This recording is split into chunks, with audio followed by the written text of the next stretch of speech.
The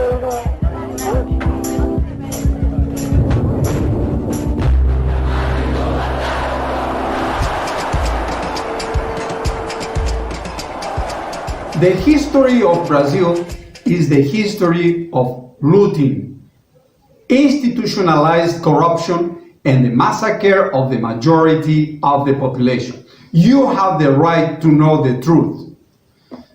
Millions and hundreds of millions of pages have been written on of pure lies. They lie to us because they want to hide their interests. In the first chapter of this series, we will present a little tour to the real Brazil, the Brazil of black people and poor people that represent the overwhelming majority of the population.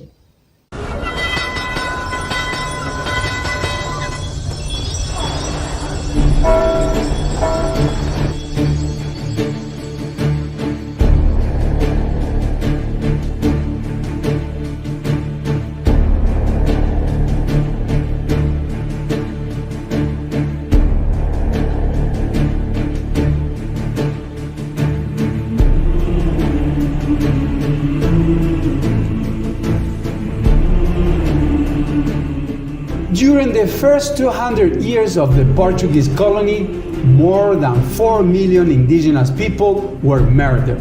6 million of them inhabited Brazil. Today, only a few 100,000 of them still remain.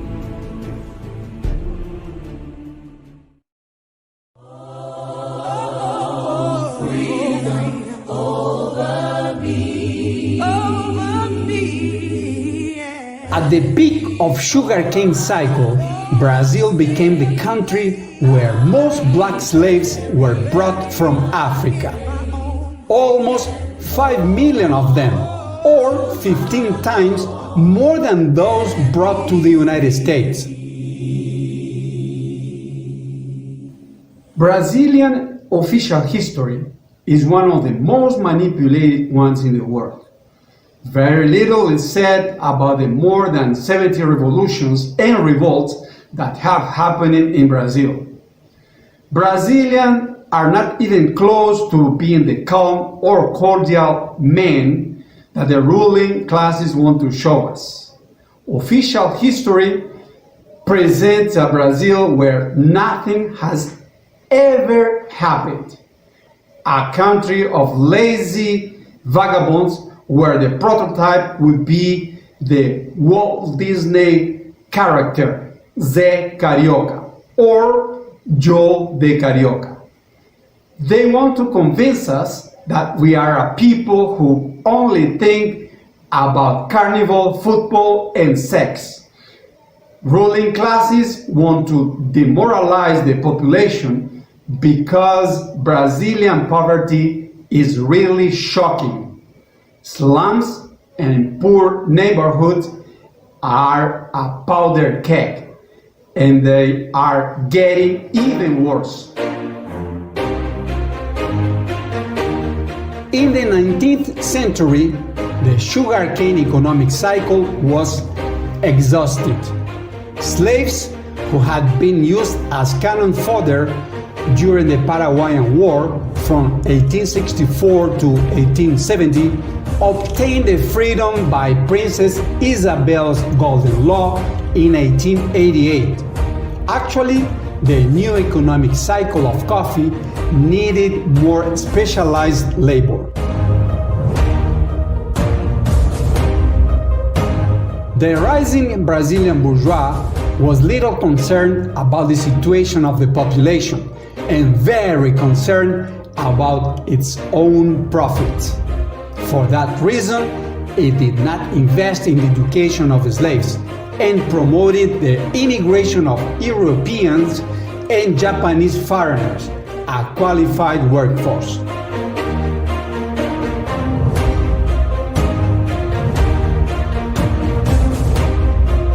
Most blacks had nowhere to go to.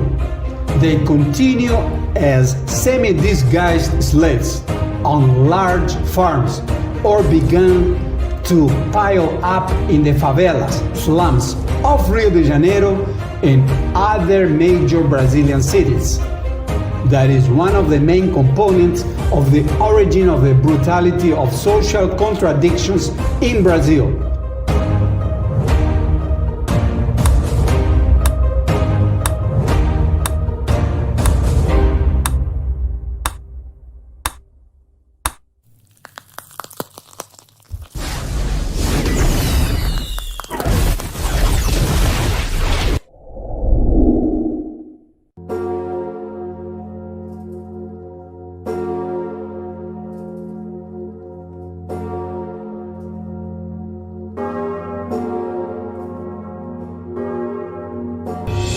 Let us once again transform the American continent into a vast crucible. During the John Fitzgerald Kennedy administration, the United States promoted the so-called Alliance for Progress.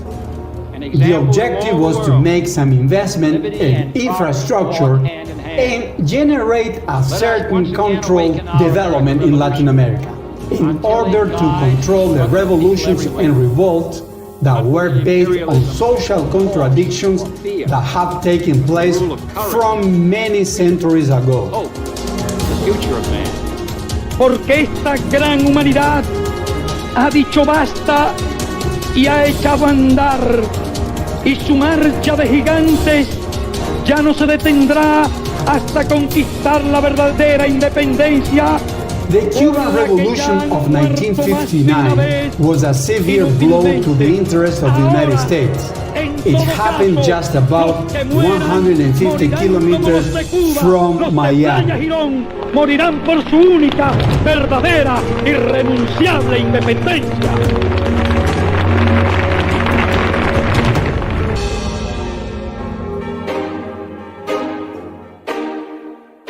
The United States have promoted enormous repression against the Latin American peoples.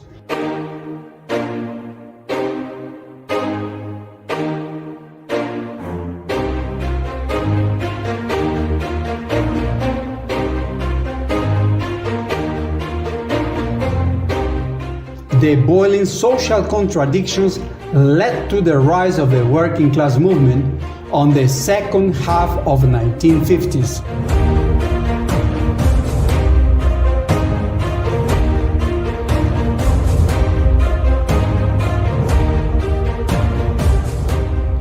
The context in Latin America and the world was one of confrontation, revolutions, and wars.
The early years of the 1960s were so agitated that there were strikes held by soldiers and sergeants and by mariners.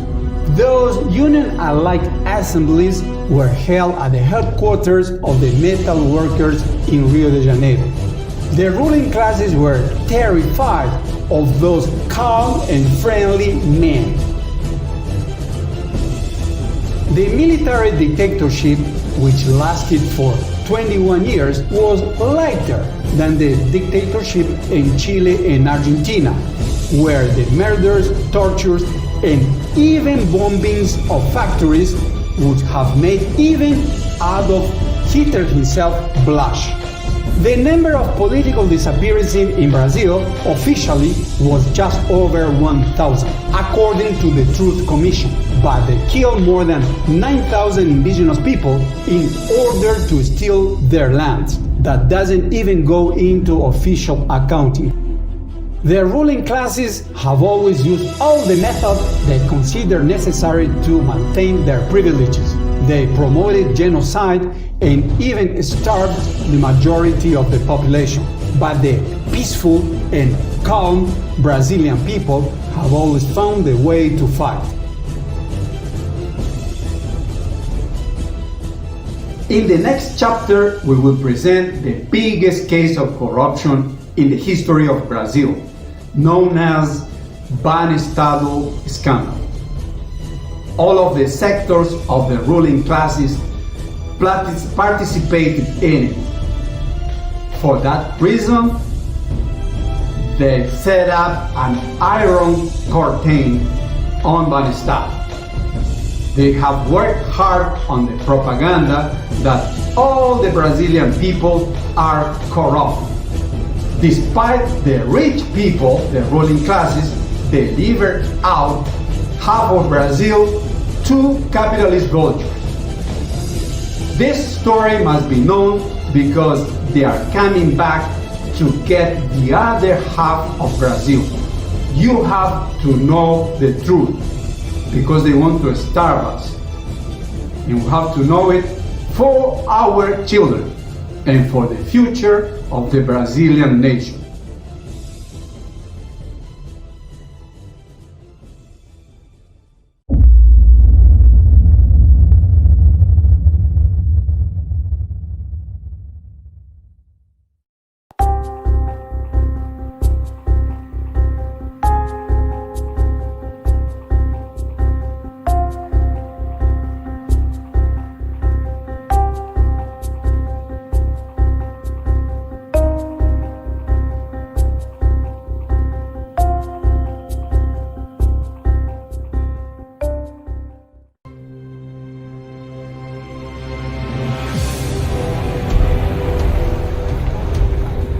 O mercado não para.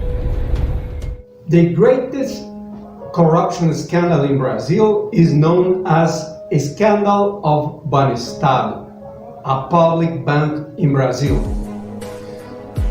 This history goes into 1993 with the main representatives of the economy ministry travel to Luxembourg, a fiscal paradise, and in one single weekend they double the external debt of Brazil. You have the right to know the truth.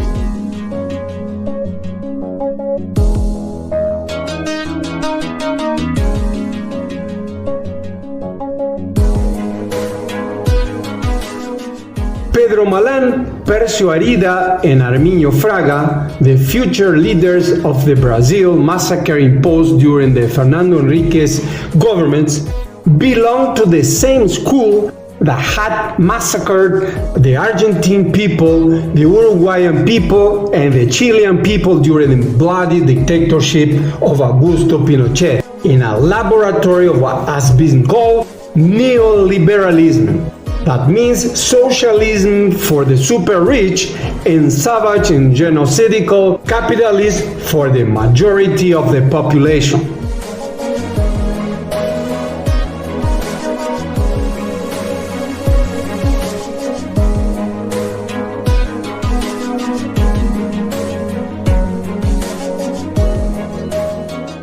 In one single weekend, the external debt doubled from $65 billion to $120 billion. They even recognized debt that had matured, like the $8 billion that had matured in New York.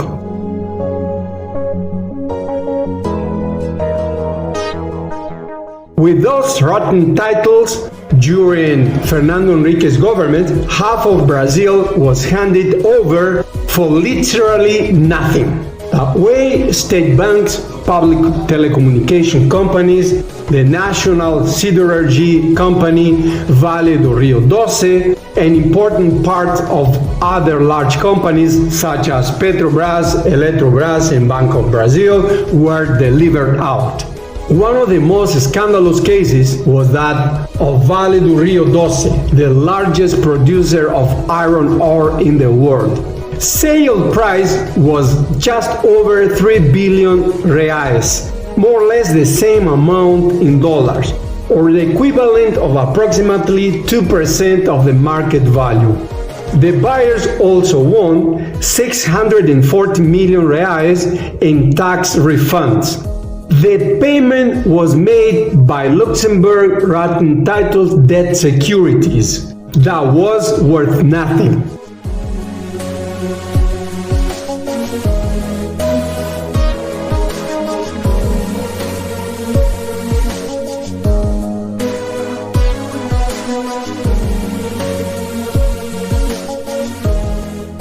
In telephony and in public banks, the Brazilian government made huge investment before handing them over to capitalist vultures for nothing.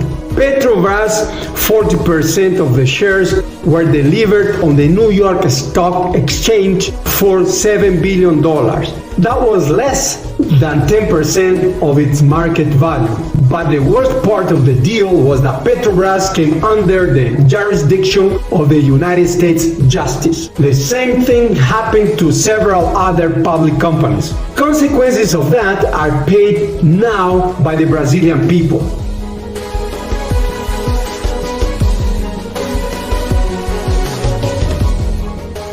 After the privatization of part of Eletrobras, electricity tariffs were increased by 300% in 2 years. All public tariffs, which work as taxes, skyrocketed. It is wonderful to be a capitalist vulture entrepreneur. Decide what is legal and what is illegal, controlling the government and the parliament. Since 1989, from the Consensus of Washington, the most important thing to all of the Latin American governments was imposed to be to pay the external debt, their external debt. And when there is a big crisis, the government cannot pay for anything else besides paying for the external debt. For example, if there is a pandemic like COVID-19, nothing can be paid to before paying their external debt. There is a myth that privatized companies would provide a better service. It may even be considered that the scrap to privatization policies applies extensively. The social cost of having given out half of Brazil is huge.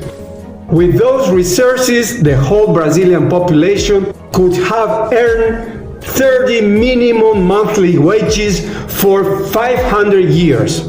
All major national and foreign companies, politicians, high judges, television presenters participated in the corruption scheme and received large fees for that. The handling of corruption fees was operated using new schemes. Instead of using the Doleiros, money exchangers, mechanism through the so-called cable dollar operations, official operations were used through Banestado, the then public bank of the state of Paraná, a great institutionalized super money exchanger. The transfers were made through the Foz do Iguaçu Banestado agency. Foz do Iguaçu is located in the so-called triple border.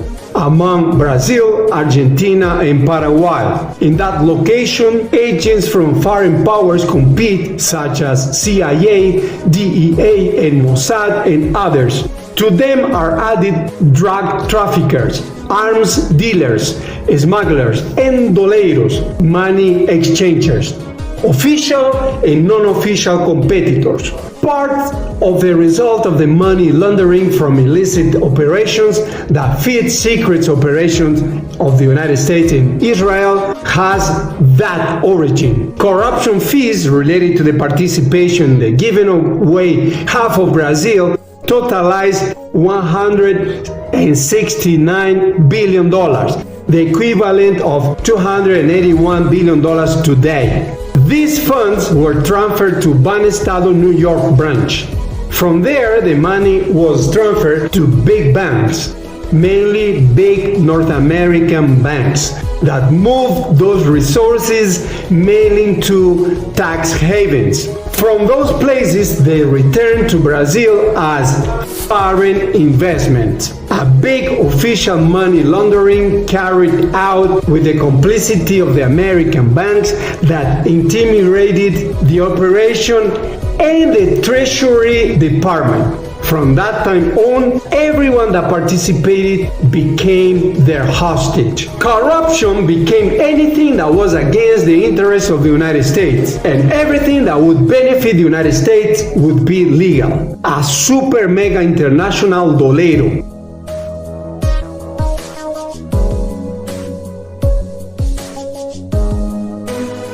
The 2008 crisis put a shovel over the so-called neoliberalism and its mantras. As it was the turn of democracy in abstract, and there was no more communism, or much less there was not working class anymore. We were all entrepreneurs in the Alice world. The crisis has not ended until today and has become so critical from 2016 that imperialism is coming to take over the other half of Brazil by even more ferocious methods. It is the Banestado 3.0, where traditional doleiros, money exchangers, are replaced by the Colombian model of the narco-paramilitary state, with very reactionary laws inspired by the Patriot Act of the government of George Bush Jr. in the United States, added to the Chilean paradise of the super rich and the Haiti for the poor.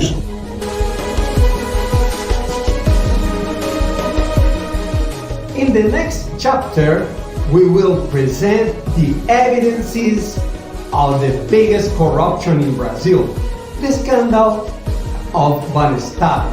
We will even present the receipts of the equivalent of nowadays almost $300 billion in corruption by means of a super Doleiro that was official money exchanger. You have the right to know the truth.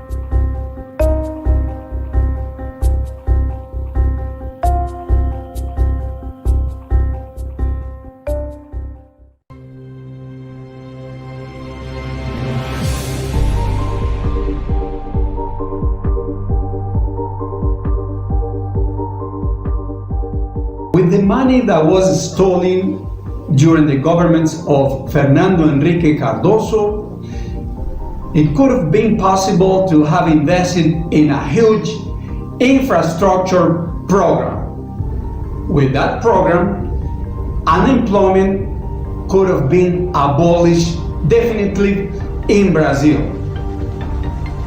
Education and healthcare investment could have been tripled. and minimum wages could have been at least increased in 5 times. You have the right to know the truth.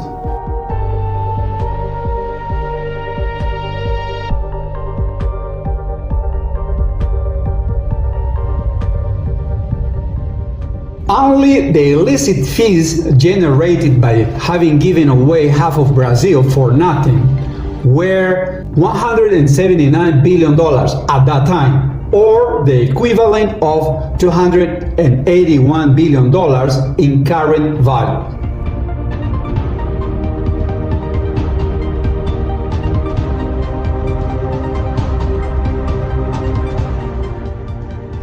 The list of more than 1,500 receipts related to transfer from Banco Banestado Bank of Paraná, to the New York branch, revealed by Duplo Expresso portal, shockingly exposed the details of the largest corruption case in Brazil, one of the largest one in the world, after 20 years.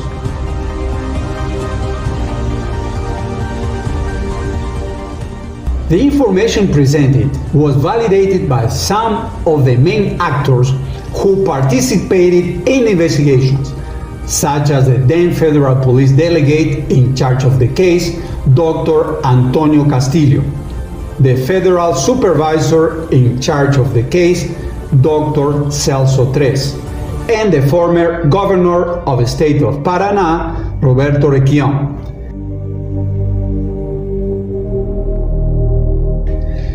These receipts contain the specific names and amounts involved through the so-called CC5 accounts, the accounts that allowed transactions to and from abroad.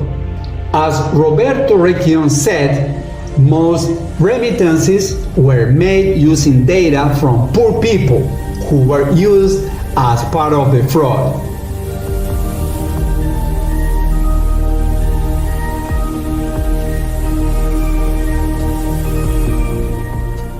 In order to discover the identities of those who use poor people and who get to know about the money laundering closed circuit, the so-called Banestado VIP list would still be necessary.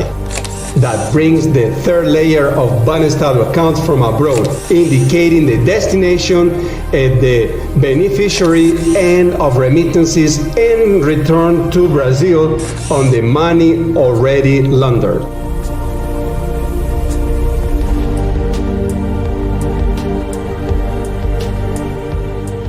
The VIP list was prepared in 2003 by New York district attorneys. The Brazilian responsible prosecutors keep deep silence, and among them are important Lava Jato car wash characters, such as Carlos Fernando dos Santos Lima and Vladimir Aras.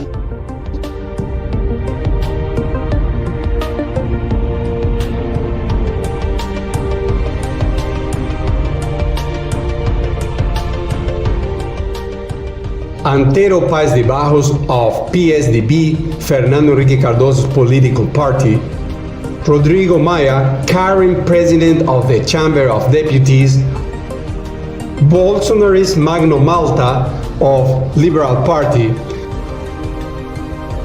Dr. Helio of PDT, José Mentor of PT, the Labour Party, Lula's party, and recently and conveniently passed away. José Mentor was an affiliate of ex-Super PT governing minister José Dirceu.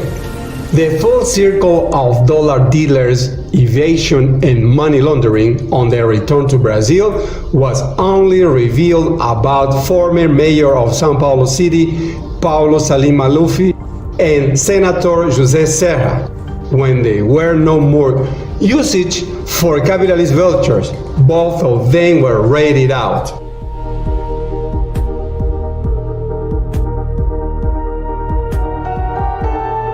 Paulo Maluf bribes were received for overbilling the construction works of Aguas Espraiadas Avenue and Ayrton Senna Tunnel in the city of São Paulo. that money was transferred to New York through the Banestado's CC5 accounts. From there on, the funds were transferred to Jersey Islands.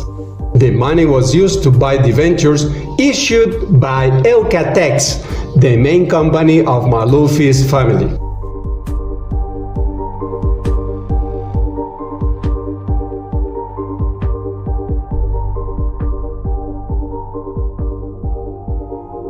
About José Serra, the circuit was described in great details in the famous book The Privateering of Tucanos, the PSDB privatization. On the 140 pages of photocopied documents, the book of the well-known journalist Amaury Ribeiro Jr. explained the corruption money transit from Caribbean fiscal paradises that was mainly operated through Veronica Serra's company. She is the daughter of José Serra.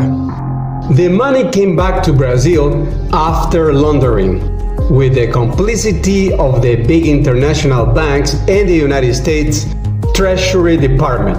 It overcame passive corruption, the bribe received for overbilling, and the evasion of foreign money through irregular remittances using the CC5 accounts. Because of that kind of operations, Brazilian internal debt exploded.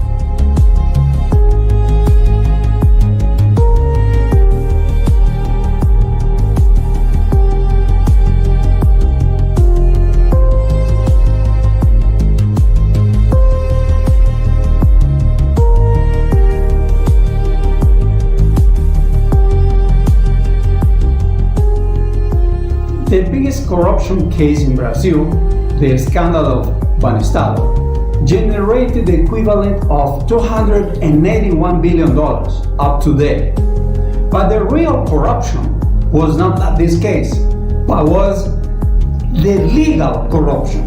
That was the selling of half of Brazil per its 3 to 5% of its market value and paid by public titles that didn't value, they were not worth anything anymore. And all of the elites, the dominant rules, were involved in that real corruption case.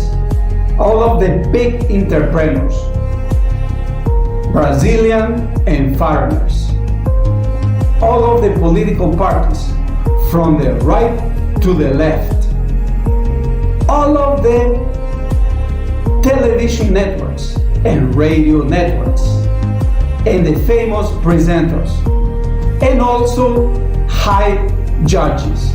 Some of them, they are very active and very powerful today. The current Minister of the Supreme Federal Court, STF, and President of Superior Electoral Court, TSE, Luis Roberto Barroso, sent via CC5 account the equivalent in carried values to about $4 million. The elections and even the impeachment of the list Bolsonaro-Mourão depends on this. Not very clean, man.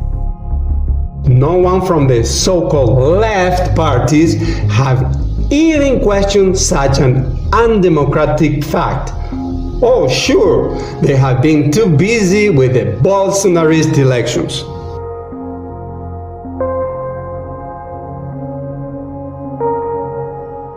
In the mainstream media, there were not just operations carried out by Globo Network and Marinho's family, the owners of Globo Network. They transferred to New York more than 35 billion reais, more than $6 billion. TV Globo Limited sent the equivalent in current values to more than US dollars 500 million. Globo Cabo, almost $100 million. Globo Communications, almost $4 billion. Globo Participations, almost $1 billion.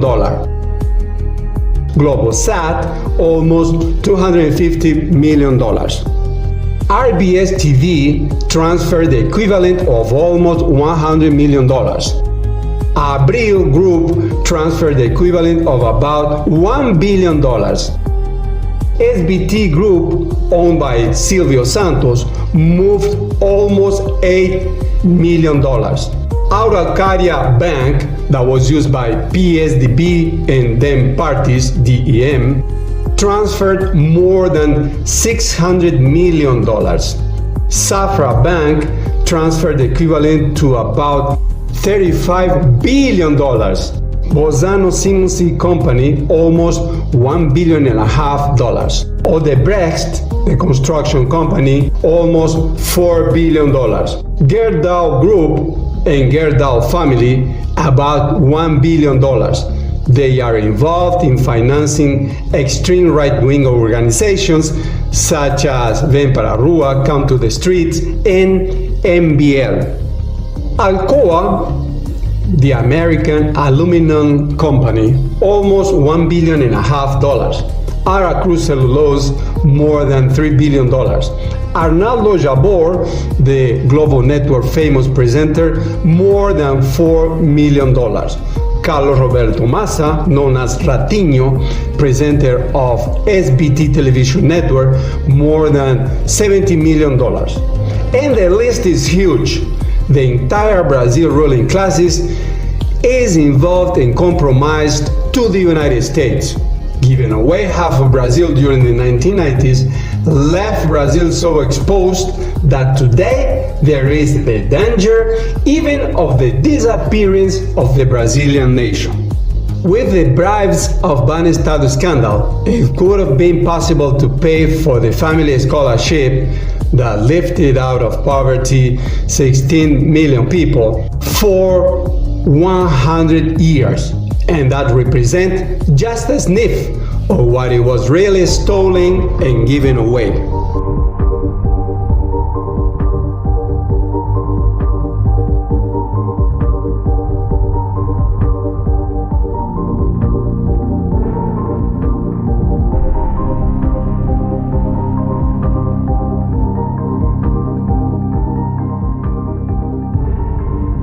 In the biggest scandal of corruption in Brazil, Banestado, no one was punished. Neither in the Congress inquiry nor in the justice investigation. The chief of the justice investigation was Sergio Moro, the chief of Lava Jato car wash operation 10 years later. In next chapter, we will present with evidences and information about the justice investigation. You have to fasten your seat belts because you will have such a big disgust. You have the right to know the truth.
The investigation of the biggest scandal of corruption in Brazil, Banestado, started in 1997 when Celso Tres, the federal investigator, the federal prosecutor of Brazil in charge of the case, discovered that Between 1991 and 1996, $125 billion had been transferred from Brazil to the United States by Banestado CC5 accounts.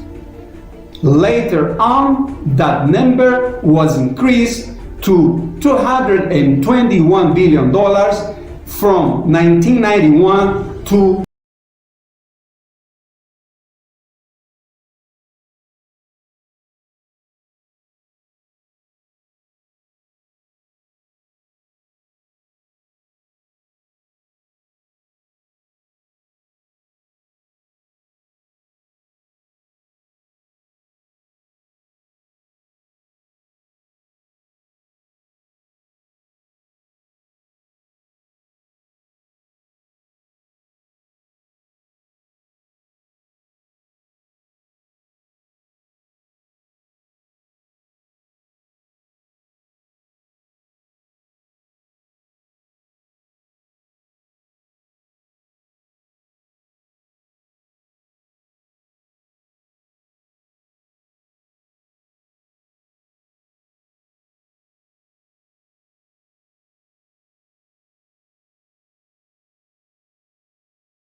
Estado tracking $14.9 billion. In some cases, the names of the beneficiaries matched the names of Brazilian politicians who served in Congress, ministers, and even former presidents. After a month in New York, Castillo returned to Brazil with a 400-page report. However, despite overwhelming evidence, he was removed from the investigation, which ended up being suspended for at least another year. When the new Lula administration took over in early 2003, Castillo returned to the investigation.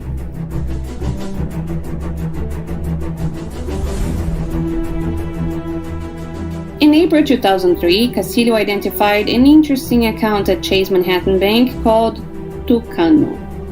This was the nickname of the PSDB party led by former President Fernando Henrique Cardoso, who was in power before Lula and who had maintained very close ties to the Clinton political machines in the United States and to Blair in England.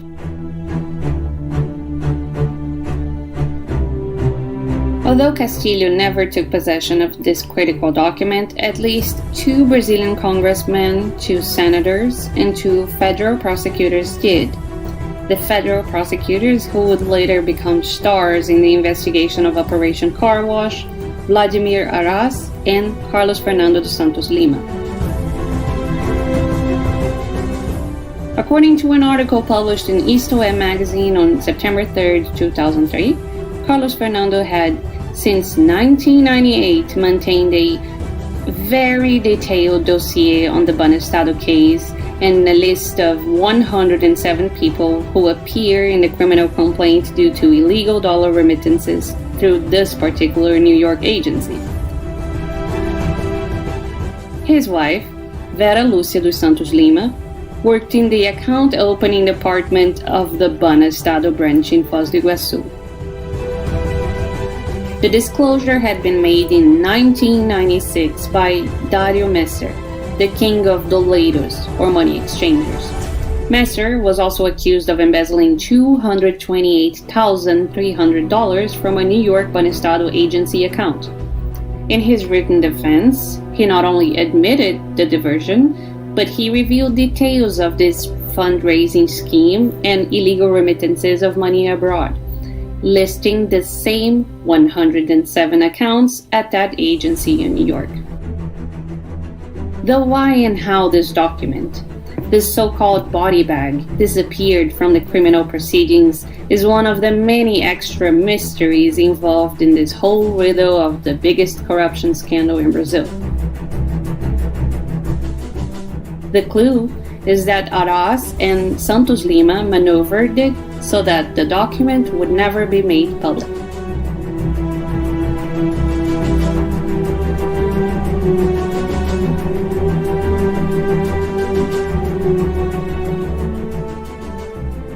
Meanwhile, there are unconfirmed reports, several sources would not record this, that the document about the 107 accounts could have been used for the total extortion of individuals, especially billionaires who were on the list.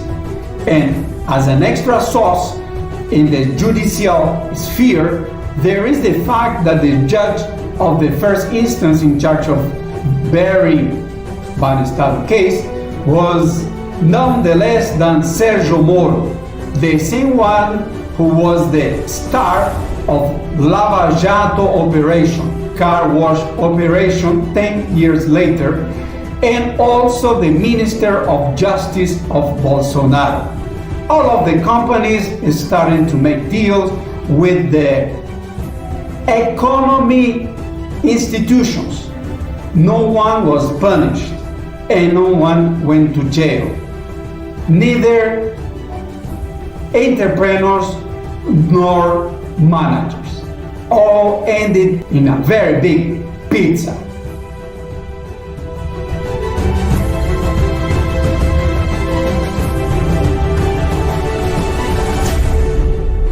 The investigation was closed in December 2004.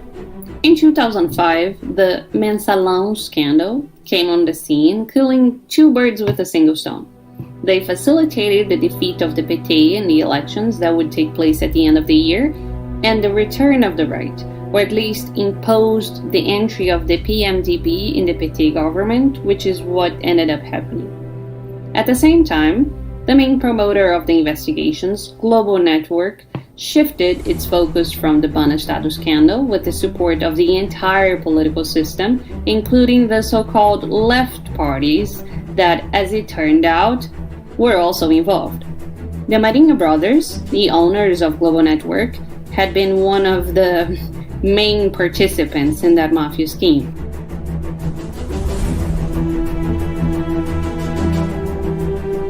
Sergio Moro never indicted the king of Doleiro's money exchangers, Dario Messer, despite the plea bargaining statements of several Odebrecht executives confirming his involvement.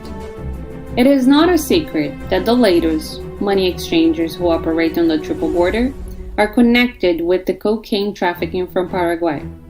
Some evangelical sects are also involved in the scheme. It is the so-called Coke Evangelistan. Foz do Iguaçu is one of the main centers of the black operations of the CIA and Mossad, which have very explosive ramifications. Delegate Castillo referred to the existence of $17 million that had been transferred to the Banestado agency in New York and that were then moved to Pakistan. He discovered this a few months after the September 11 attacks. The connections of war drug trafficking controlled by US imperialism and Israel finally meet the CIA heroin management in Afghanistan. Dario Messer represents Sergio Moro's missing link.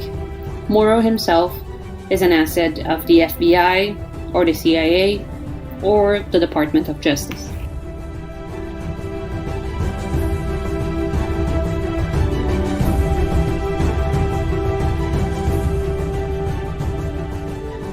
Commissioner José Antonio Castillo was instrumental in creating a parliamentary commission of inquiry on the Banestado case, But again, that commission went nowhere.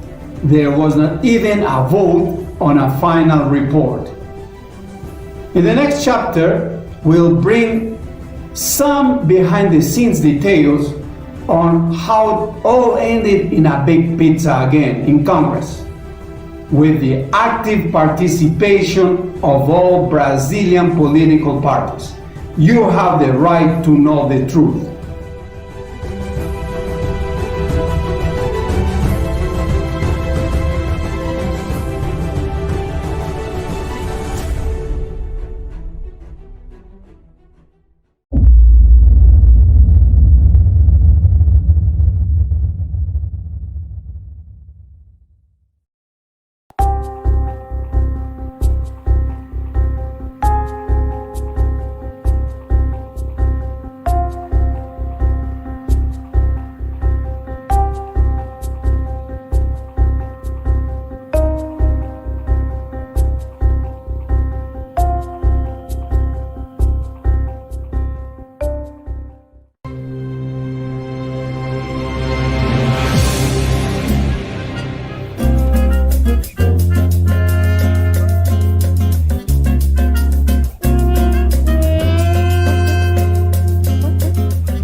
Why the Brazilian political parties do not say anything about the Banestado scandal? Why the so-called left parties do not say anything either? Where is the PT, Lula's Labor Party? PSOL, Socialism and Liberty Party. PDT, Labor Democratic Party. PSB, Socialist Party. The two communist parties, PSTU, Workers' Socialist Unified Party, PCO, Workers' Cause Party, etc. Banestado scandal took the whole Brazilian political system in a kind of bear embrace. You have the right to know the truth. No final do dia está tudo bem. Final que pode ser o seu também. O sinal do dia indica tudo bem, que está tudo bem. Buzinas, luzes paradas na pista. The main political party that was most involved in the Banestado scandal was a party called PSDB, led by Fernando Henrique Cardoso. It was the party that, since 1994, had taken control of the federal government, of the three main states of the Federation, São Paulo, Rio de Janeiro, and Minas Gerais, as well as of large municipalities. Corruption was rampant. It was as if they were planning to give half of the country for nothing. The damage to the Brazilian nation was so great that if we take into account the sums of corrupted funds only, they correspond to an amount that is today approximately $281 billion. This is the equivalent of the amount needed to build 56 million public housing units. What was handed over to the capitalist vultures would have allowed Brazilians to have earned a minimum wage 15 times higher over 500 years. It is important that we go back yet again to the role of Doleiros, money exchangers, who operated in this corruption scheme, like Alberto Youssef or Dario Messer. But not only them though. There are also bankers like Daniel Dantas, marketers like Nizam Ganais or João Santana. These are the people who operated the machinery of corruption and large-scale theft, but they themselves were nothing more than chicken thieves when compared to the real bosses of corruption. no anoitecer, amor, no entardecer, no amanhecer.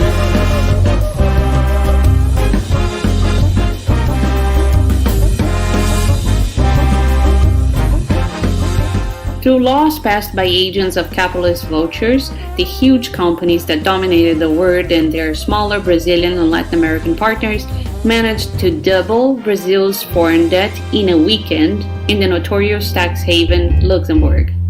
And that was legal. In the context of this rotten public debt, they bought public companies that were sold for 2 or 5% of their market value. That was also legal. Submitting Brazil to the laws of the United States was also legal. And all of the main political parties took part in these criminal activities against the Brazilian nation.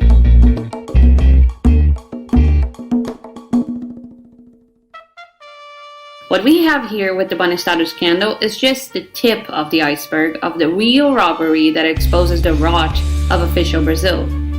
This is the true origin of the ills of Brazilians and Latin American peoples. It seems that the veins of Latin America continue increasingly open.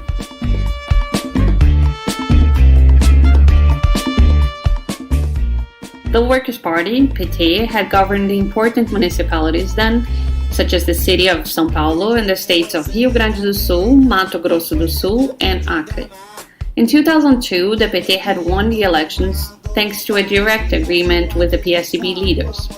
This party had gone through important crises because of the huge discontent of the population with the worsening situation in Brazil due to the criminal policies implemented under the FHC administration.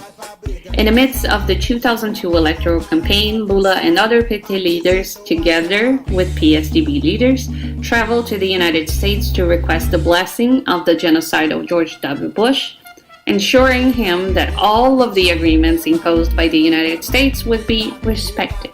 FHC's privatizations remained intact. The same happened with the ultra-corrupt public debt, the communications monopoly of the global network, to cite a few. That was the reason why the interest of all of the major political parties was to, of course, bury the investigation of the Banestado scandal as soon as possible. The new Minister of Justice appointed by Lula, Márcio Tomás Bastos, simply cancelled the investigation. The investigations of the Banestado scandal by the PCI, the Parliamentary Commission of Inquiry, were so fraudulent that they did not even vote on the draft of the final report. This PCI was instituted in June 2003 with the objective of investigating the illegal transfer of resources to tax havens between 1996 and 2003. According to Operation Macuco of the Federal Police, the deviations through Banestado's CC5 accounts would have reached the mark of $30 billion.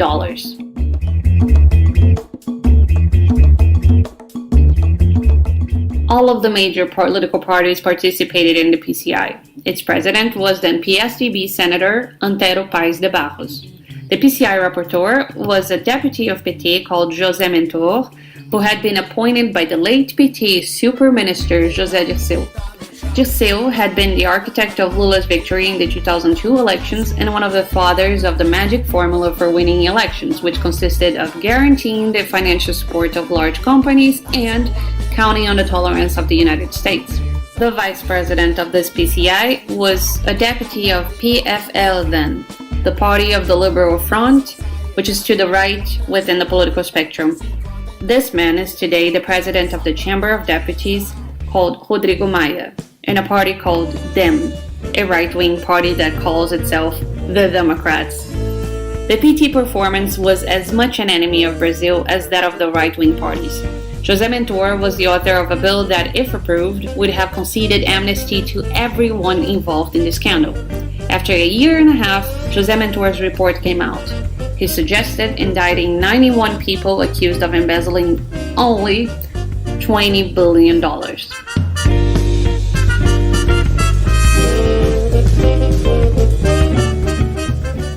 After a little media show, the works of the PCI abruptly ended without any result. Nobody was punished, not even indicted. Everything ended up in a huge and grotesque pizza.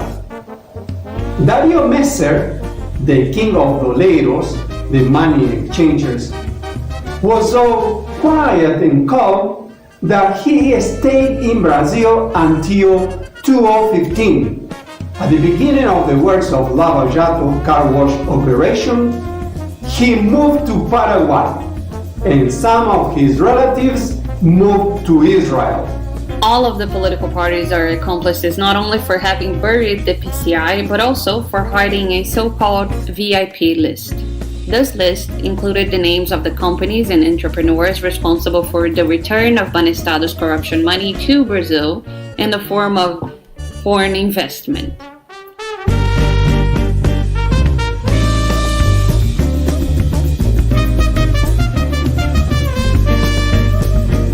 The VIP list was prepared by the New York District Prosecutors in 2003.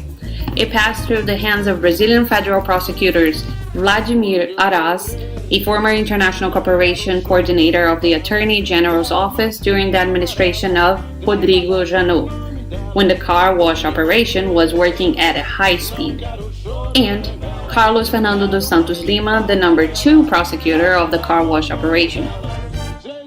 At least 4 parliamentarians also had access to the so-called VIP list: Antero Paes de Barros of PSDB, José Mentor of PT, Magno Malta, a former senator of the PL, the Liberal Party, and an icon of Bolsonarism, as well as Dr. Elio, a former deputy for the PDT, the Labor Democratic Party. José Mentor died shortly after the new Duplo Espresso revelations on July 25, 2020, allegedly due to the new coronavirus. A week earlier, the Bolsonaro government had granted him an official retirement as a parliamentarian and also to José Dirceu. This pension can be inherited by their respective wives.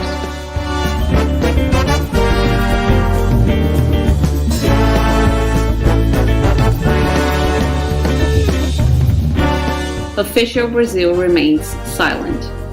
The right-wing political parties, which directly slaughtered Brazil under Fernando Henrique's governments, have now helped the United States again to search for the salvation of its own large companies from the crisis with the blood of the Brazilian and Latin American peoples.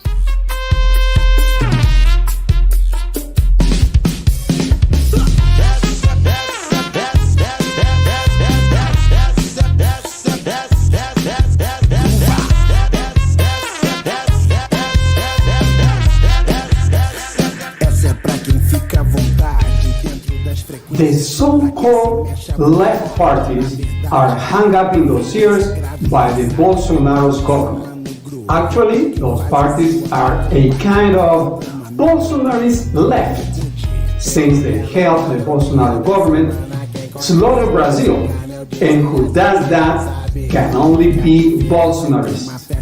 In the next chapter, we will bring some details about the PT government, the Labor Party, Lula's party. Despite having maintained the structures of the massacre of Brazil imposed during the governments of Fernando Henrique Cardoso, the conditions of living during PT governments really improved a little bit. How was this magic possible? And what were the costs? You have the right to know the truth. De responsa, o groove é de alta patente. Groovar nas ruas, nas favelas, na pista, na praça, nos apartamentos. Chega junto 100%. O tempo voa e o som segue firme na proa. Cê balança nesse groove, balança e não enjoa. Lute pelo seu direito de festejar. Festeje seu direito de lutar.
Labour Party government started by the agreement between Fernando Henrique Cardoso's PSDB and Lula's PT during the elections of 2002. We must not forget that the Brazilian state has its owners, and they are the big national capitalists and mainly the big foreign capitalists. The main articulator of the victory of PT during the elections of 2002 was the future PT Super Minister José Dirceu. PT won those elections with the support of the big national capitalists and the agreement with the American imperialism. You have the right to know the truth.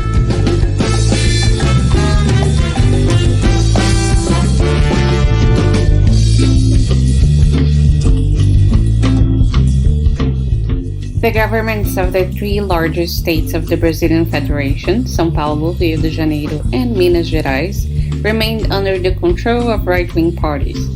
As part of the general agreement, PT had never made any effort to at least try to win those elections. PT governments benefited from raw materials high prices, artificially inflated by the high volumes of speculative capitals that became superfluous after the internet bubble crisis in 2001 and the stock market crisis in 2003 and 2004.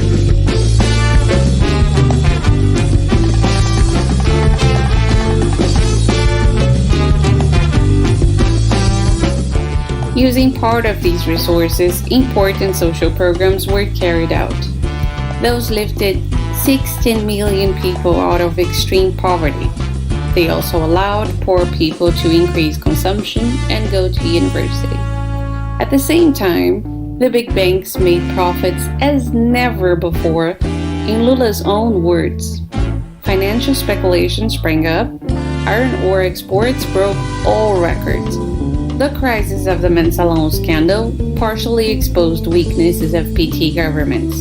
The Mensalão scandal was related to monthly payments made to parliamentarians by PT administrations using big companies' corruption money. Big businessmen were happy with the high profits and the containment of social struggles, but they were not willing to take risks as they needed to divert attention from the Banestado scandal, the biggest corruption case in the history of Brazil.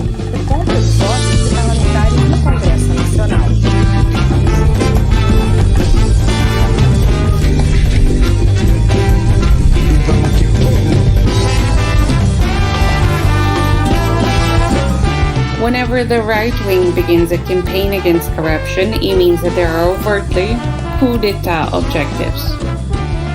PT managed to win the 2006 elections, but it was forced to accept the PMDB party in the government.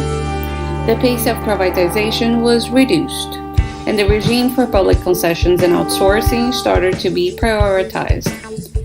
That worked as a whitewashed version or a disguised privatization.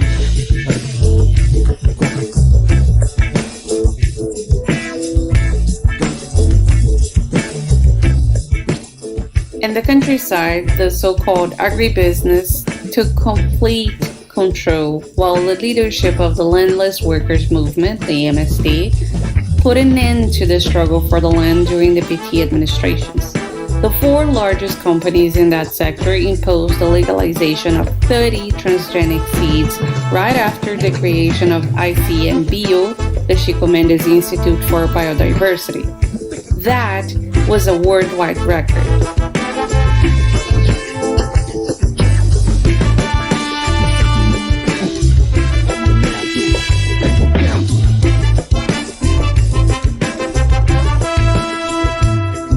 Under the first Dilma administration, the new Forest Code was approved. It represented a huge attack to Brazilian biomes. The Ministry of Justice came under the control of the right wing within the PT, which is a group called the Judicial PT, or to use its official name, the Message to the Party. Several of the laws that were passed were even against the 1988 Constitution. They were used a few years later by the car wash operation against the PT itself. To name just a few. Let's see. There was the autonomy of the federal police and the public ministry, the Clean Record Law from 2010, the Criminal Organizations Law together with the Awarded Claims Law from 2013. Of course, there was the Anti-Corruption Law from 2014 and the Anti-Terror Act from 2015. And there are other ones. The 2000 crisis arrived in Brazil being nothing more than a small wave, according to Lula. It was contained, thanks to huge volumes of public credit, which maintained a high level of consumption at the expense of the increase in personal default.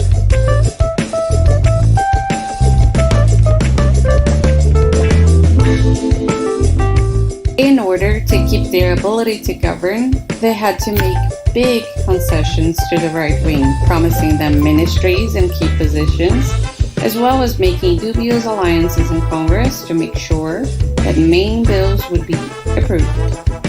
Streams of easy money continued to flow from the corruption pockets of large companies using the very same mechanisms that had been working for many decades. PT's main style of government consisted of making and maintaining agreements with the right wing and imperialism, while allocating some buckets to social programs.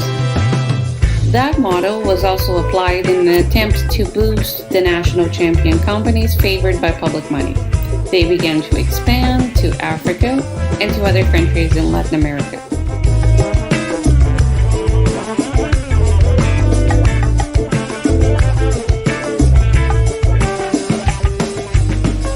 Everything worked pretty well in the magic governments of PT Labour Party. Social programs allowed hundreds of thousands of people to enter the university, and at the same time, the education capitalist vultures made a lot of money. The economy did well because of the flooding of the market by public money. According to Lula's own words, bankers had never made so much money before. But at the same time, PT Labour Party's government had an important weakness. Their control of the state apparatus was so weak.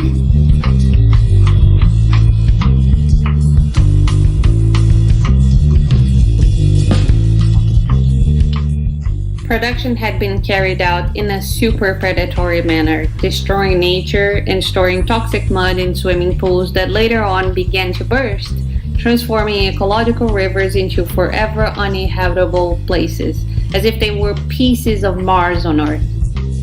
The bulk of the invoices for raw materials did not go to the purchasers, the most important raw material consumer from Brazil being, of course, China. They were traded on commercial and futures exchanges such as those in Singapore, Chicago, London, and Zurich. Those speculators added additional 80% of the value to the invoices, contributing with criminal financial derivatives that represent the most important part of financial speculation. In Brazil, only 20% of the total value remained, aside from, of course, the environmental degradation.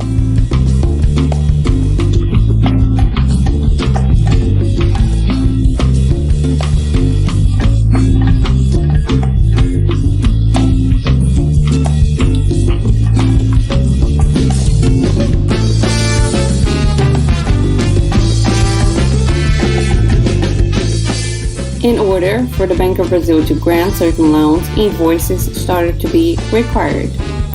And the only ones that were accepted were the ones, of course, from Monsanto, Bayer, Syngenta, BASF, and similar companies. Brazil became the worldwide champion in the use of pesticides and the second worldwide champion in the use of transgenics.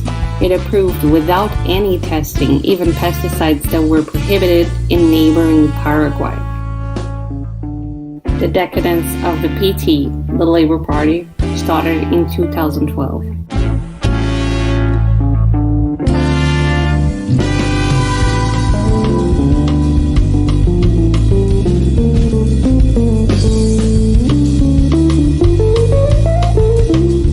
In the second half of 2012, PT leaders were arrested under the Mensalão process. In the municipal elections coinciding with the week of the first and second rounds, the Mensalão judgments took place. Even so, PT won the elections in the largest city in South America, São Paulo. That was a clear signal from the right wing associated with FHC, which saw itself confronted with an electoral failure of their neoliberal project and the growing crisis after the 2008 global capitalist collapse.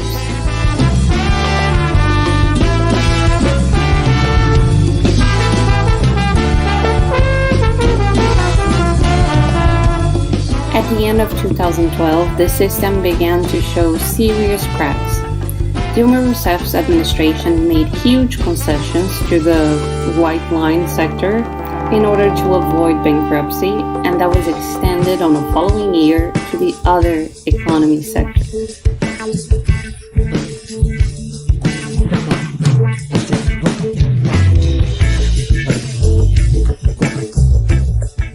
In June 2013, the most openly fascist right-wingers played a dangerous card, rallying and bringing hardcore fascists out to the streets. That happened when it became clear that the police could be overpassed by the mass movement against the increase in the bus ticket price.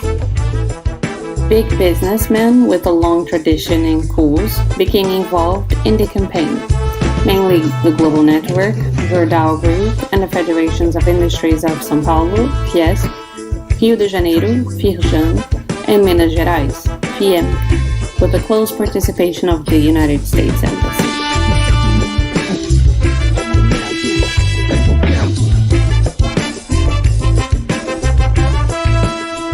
The emerging crisis of the regime became evident when the bourgeoisie suspected that PT policies would not be able to control the stability of the regime and maintain its high profits. In 2014, the bourgeoisie was divided over Dilma's re-election, but there was much fear about the eventual destabilization of the regime, just as it had happened at the end of FHC governments. In order to face the crisis, Dilma Rousseff chose a banker directly linked to financial speculation, Joaquim Levy of Bradesco Bank.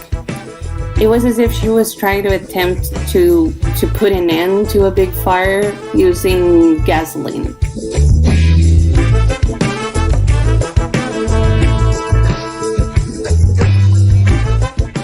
In March 2014, extreme right groups took to the streets for the first time with their own identity.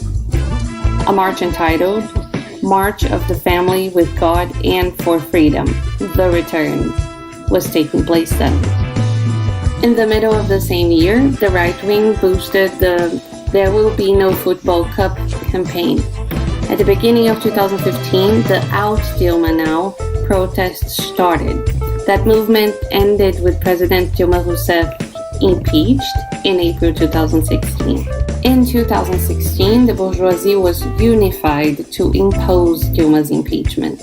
Lula's maneuvers to reach an agreement with the right did not succeed, even though he had promised to privatize the social security system and Petrobras.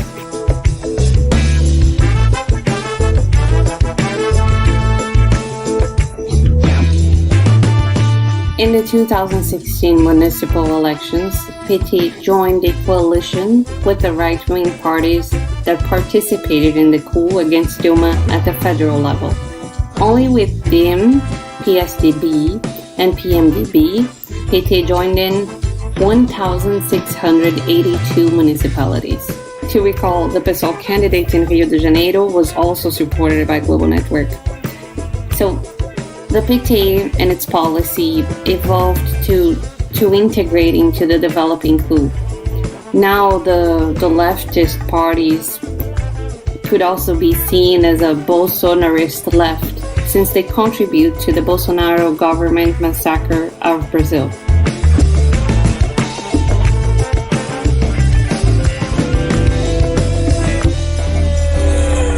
At the end of 2020, the super rich are ready to kill their own mothers in order to save themselves from the word crisis, which is only becoming more perceptible.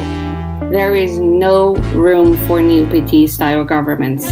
Capitalism no longer works. It cannot open important factories or companies. What it has to offer is the massacre through bayonets, wars, death, diseases, unemployment, hunger, and mass destruction.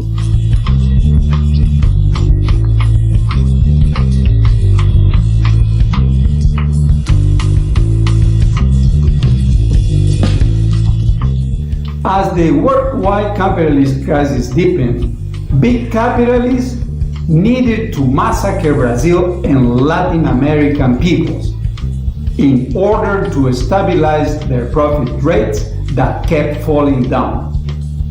They started to reduce their political tolerance aimed to change the political system. Capitalist vultures needed to slaughter our people in order to save themselves from their crisis. Lava Jato car wash operation was set up in order to reach those goals under a huge campaign against the corruption struggle. This is the subject of our next chapter of this series. You have the right to know the truth.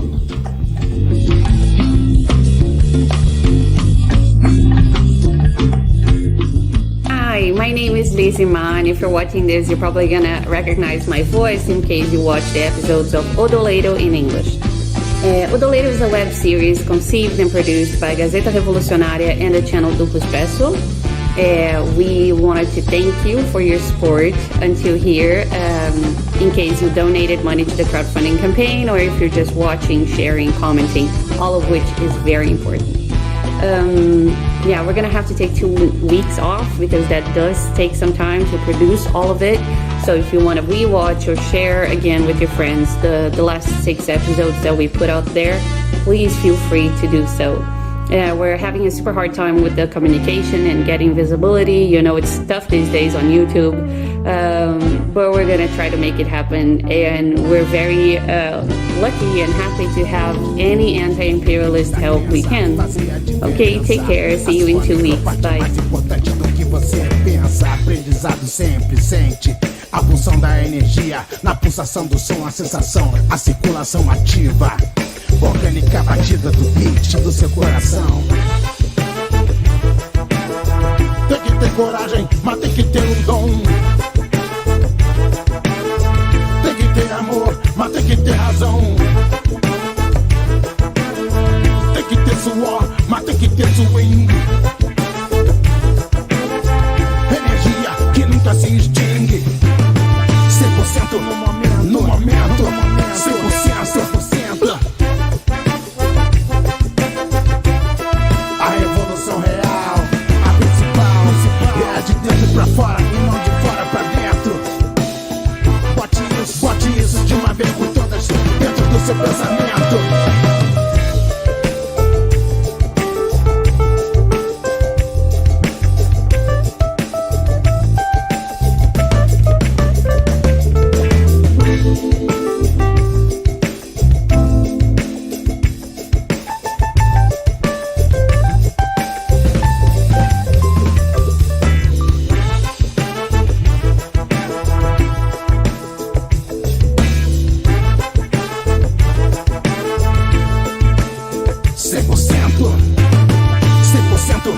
No momento, 100%. A revolução real, a principal, é de dentro pra fora e não de fora pra dentro. Bote isso de uma vez por todas dentro do seu pensamento.